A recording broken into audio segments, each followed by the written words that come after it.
Sa Baguio City naman, isang espesyal na congregational prayer ang isinagawa ng mga kapatid nating Muslim bilang bahagi ng paggunita ng Idil Adha. Si Jezreel Kate Lapizar sa sentro ng balita.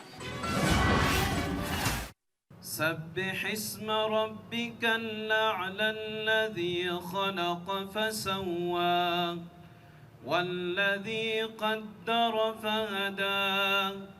Sama-samang nagtipon ang mga kapatid na Muslim sa Melvin Jones Grandstand, Baguio City para ipagdiwang ang Idil Adha o Feast of Sacrifice. Sa pamamagitan ng panalangin at pagninilay, idinaos ang espesyal na congregational prayer sa lungsod bilang bahagi ng paggunita sa mahalagang okasyong pangrelihiyon ng Islam. Dumalo rito ang mga pamilya ng mga Muslim, religious leaders at miyembro ng komunidad.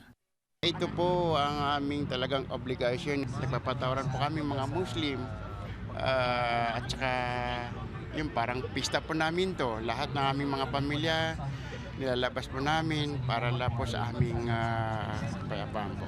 Simbolo ito ng pananampalataya, sakripisyo at pagsunod sa kagustuhan ng Allah kasabay ng pagbibigay tulong sa mga nangangailangan. Aming pinapasalamatan sa dakilang Panginoon. Kami po ay nananalangin at hinihiling po namin sa dakilang Panginoon na makamit po ang tinatawag na kapayapaan. Kami po ay nakikiisa kung anuman ang layunin ng kapayapaan sa lugar na ito.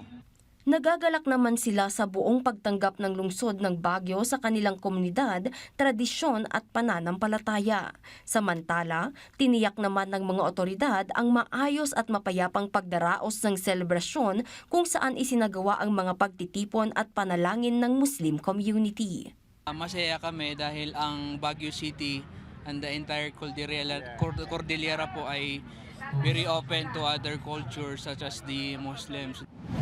Inaasahan ng ating mga kapatid na Muslim dito sa lungsod ng Baguio na hindi lamang ngayong araw manaig ang kapayapaan, pananampalataya at pagkakaisa. Jezreel Kate Lapizar para sa Pambansang TV sa Bagong Pilipinas.